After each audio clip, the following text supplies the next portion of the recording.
Hachimura trying to stay in front of Kevin Durant. Coach Fizz, this didn't count because of an offensive foul away from the ball, which, I mean, you got to cut the rookie. Hey, look, what I liked is that Kevin Durant can plant and go both ways, but no, it doesn't count, so the highlight is not complete. I mean, he's just coming off an injury.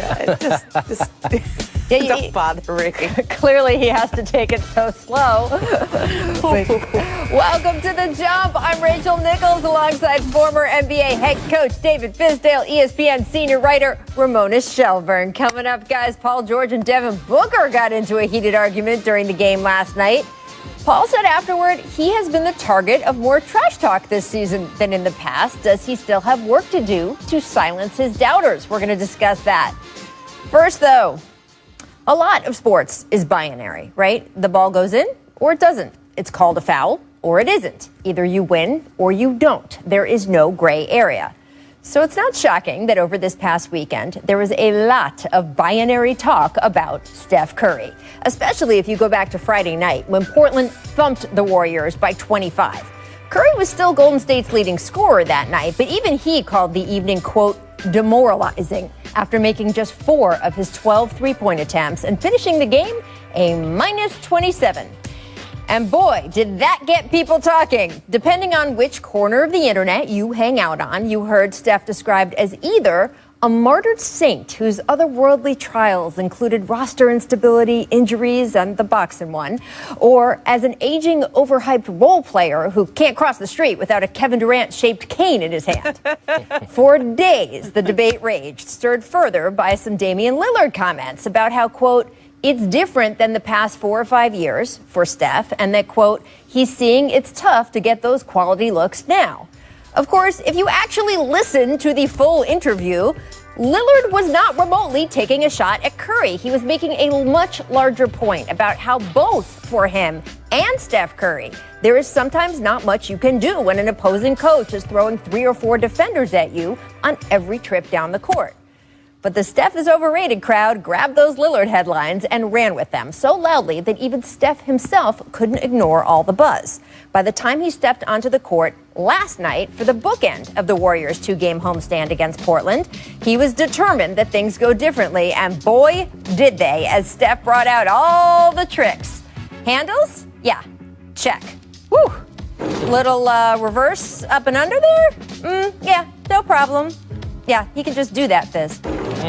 And the threes, off balance, no problem. I love it. Catch and shoot. I mean, goodness. I mean, no problem. You talking about one of the 2-time MVPs, Rach. Woo! Woo! Now, it was not the most important game of Steph Curry's career, but it was one of the best he's ever had statistically. And even in a mostly empty arena, there was that other essential part of any true Steph Curry masterpiece, that kind of liquid joy that spills across the court and uplifts an entire team. Like, say, rookie James Wiseman, who racked up his first career double-double. In the locker room after the game, Steve Kerr gathered the team and actually said he was going to give the game ball to Wiseman, pump faking it toward the youngster before then instead sending the ball to Steph. The stunt sent several guys to the floor laughing, and then when they met with the media afterwards, they were universal in their praise, not just for Steph's game, but the way he had handled the tornado of criticism all weekend. I think that was right up there with the majority of them. With the best of them. Just because of, all the talk that's been going around. I could just see, like, Steph has a tendency at times to kind of around with the basketball. There was no around. He came out and everything was shot or attack. Like, and me, I watch a guy's eyes. He never looked to pass once in the beginning of the game. It's crazy. It reminded me of 2K because I used to play with Steph all the time and I used to drop like 60. So just like actually watching it personally, that was phenomenal. And then there was Steph himself making a last dance joke. You the Jordan meme, right? I take all that personally. I don't get frazzled too easily, and very confident in who I am, and as a person, as a basketball player, and there's not going to be anything you can say about me or to me that's going to affect that. It's going to be, that kind of narrative from here on out, and I love it. I had hoped for a brief moment that Steph's performance may quell some of that binary talk online. Of course, that wasn't going to happen. Even as Steph was still at the podium, debate was raging between the I told you so crowd versus the hey, it's just a regular season game crew. The truth, of course, is somewhere in the middle. Steph is a generational, truly great player who also does need to figure out this season how to make more of a nightly impact leading a depleted team. It's not a binary problem, and last night's outburst cannot be the regular solution. No one can put up historic numbers every night. It doesn't work that way.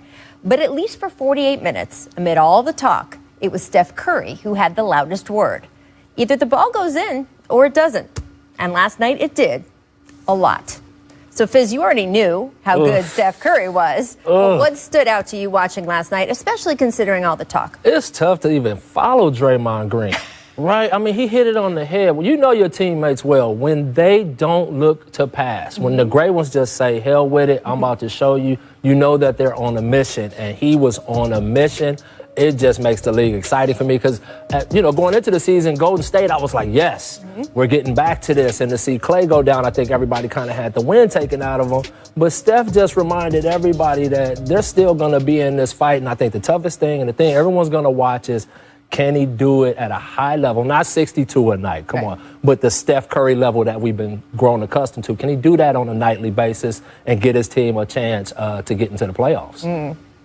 Well, look, they've had so many times where Steph Curry goes off like this, but they usually have so many other people who go off at the same time Steph does. And Rachel, I love how you put that liquid joy. He has this infectious game, and to do that when there's no fans there to feed off of him and to cheer him and the Warriors on, I thought that's what really made this game special. But the one thing that he's been struggling with this whole time is he wants to get his teammates going, right? But that can't come at the detriment of his own game and his own aggressiveness.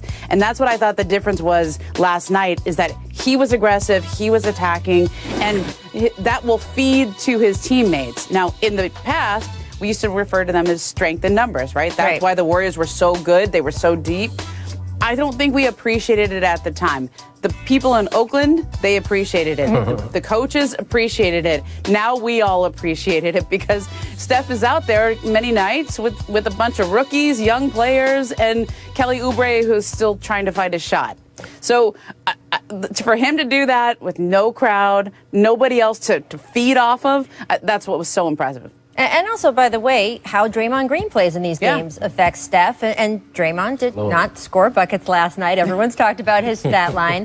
But defensively, the way he played, the tone he set, the way he helped and enabled James Wiseman have that double-double, there is no replacement for this. Draymond Green was Draymond Green last night. And he's talked about needing a few games to get the wind back into him and everything. But if he can do what he did last night, he doesn't have to score a point. He still makes things easier for Steph and easier for the other guys around him, and that is why they had so much strength and all those numbers, Ramona, as you note. Now, I know the story was Steph and this huge explosion last night, but Fizz, for you as a coach, did the win over the Blazers map out anything for you, bigger picture, about how the Warriors can play this season? Oh, absolutely. I think this is a great moment to really get a lift off for their team. Draymond Green is just getting his legs underneath him. And then the Steph Curry that these young guys are used to watching from a distance, they got to see it up close. And all that does is galvanize guys around you. They gain more confidence. They feel more confident. And with Draymond Green, I've never looked at his stat line other than plus minus. Right. And a lot of people don't like the plus minus category, but I always put the film together with the plus minus. It's not nothing. It's not nothing. And his film always says, I'm helping my team and my teammates win basketball games. I don't care about the other statistical categories with him. I just look at that. And last night, plus 22. Draymond Green is going to slowly work his way back to who he is. He's got that monster lob threat down there, and Steph Curry coming along very fine. Well, you know what you pointed out earlier, Rachel, which I think is right on, is Draymond Green and the way he passes, the way he facilitates that offense is everything for the Warriors. And it's what Steph was trying to do in his absence, but that's not. Steph can't do everything. He can't score and pass and make his teammates better and defend. He's got to just let Draymond be in that role. And you saw all those highlights we saw? almost every single one of them was Draymond Green facilitating. It's something that I don't think we appreciated because we talk so much about Draymond as a defender and his trash talk. He's a great passer. Just an absolute great passer. Wow, that's a heck of a list. Right? Look at that. Don't forget, people, he's not nice. Don't let the baby face fool you. That's right. He's ripped my heart out along with a whole lot of other people's hearts. You know personally. Oh, my God. You talk about two-time MVP. Yeah, that is not easy to come by. We're talking about arguably the greatest shooter in our game ever. But this generation, him and Clay are just battling over it. That is certainly true. And Ramona, just to follow up on what you said earlier, I do think him having the ball in his hands more was a factor, right? You talked about the idea that he's been trying to get everybody else involved. And at this point, as Draymond said, he was not looking to pass last night. I don't, again, know if he's going to have that many touches. You look at his numbers. I mean, they were the highest they had been for him on those kinds of categories in 4 or 5 years. I don't know if he's going to do that every night, but the idea that he could be a little bit more ball dominant is something that I know I heard the Warriors talking about post-game last night, and we'll have to see if that continues going forward. All right, guys, coming up, we're going to head over to the gridiron where the Titans beat the Texans. Thanks to a